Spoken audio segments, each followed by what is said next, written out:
আমি phone call পেয়েছি যে ঢাকা মেডিকেলের ইন্টার্ন ডক্টরদের কি হয়েছে, কথা কাটাকাটি হচ্ছে, এক ধরনের গন্ডগোল হচ্ছে। সো তারপরে আমি সাথে সাথে আসলাম। সাথে সাথে আসার পরে আমাদের ছেলেদেরকে জিজ্ঞেস করলাম কি হয়েছে। মূল ঘটনা হয়েছিল উদ্ভিদ বিজ্ঞান বিভাগের তৃতীয় বর্ষের ছাত্র মাহাদি হাসান সানি, উনি পেট ব্যথা ছিল। তো উনি ডক্টরের কাছে গিয়ে বলেছে আমার পেট ব্যথা। তো উনি ডক্টর মনে হয় 3টে ইঞ্জেকশন লিখেছে কোনো একটা স্পেসিফিক কোম্পানি। তো আমাদের ছাত্রদের বক্তব্য হচ্ছে এই 3টে ইঞ্জেকশনের 2টা ইঞ্জেকশন তারা আধা ঘন্টা পুরো এরিয়াতে খুঁজেছে কিন্তু পায় না। তারা বলতেছে যে স্পেসিফিক কোনো একটা কোম্পানির ওষুধ লিখে দেওয়ার কারণে ওরা সেটা পাচ্ছে না। তো ওরা সেইখানে আবার বললো যে তাইলে কাইন্ডলি এই ওষুধ 2টা রিপ্লেস করার জন্য। এটা হলো আমাদের ছাত্রদের বক্তব্য।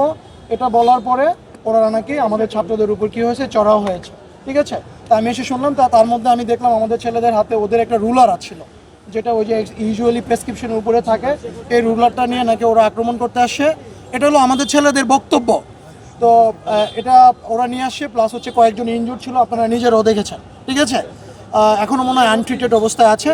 তো তারপরে এই বক্তব্যটা ভেরিফাই করার জন্য আমি ভিতরে গেলাম। তখন এই ইমার্জেন্সি গেট বন্ধ ছিল, ইমার্জেন্সি গেটটা তখন বন্ধ ছিল।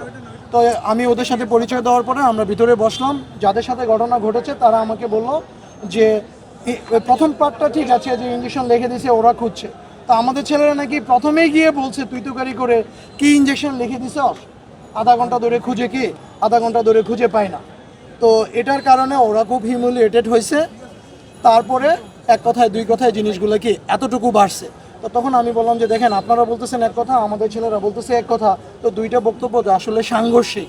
তো এটা দুই পক্ষের কথা শুনে তো বিচার করা যাবে না। আর তো এখন আপনাদের যেহেতু এটা খুব সিকিউর জায়গা, অবশ্যই কি সিসিটিভি ফুটেজ থাকার কথা। তো সিসিটিভি ফুটেজ যদি থাকে তাহলে এটা দেখলে আমরা আসলে প্রকৃত দোষীকে এটার বিচার করতে পারবো। বাই দিস টাইম আমাদের প্রকৃত স্যারকে অলরেডি উনি জানে, উনি অন দ্য ওয়ে ছিল। তো তার মধ্যে যেটা হয়েছে, আমাদের ছেলেরা কিছুটা এক্সাইটেড ছিল, ওরাও এক্সাইটেড ছিল।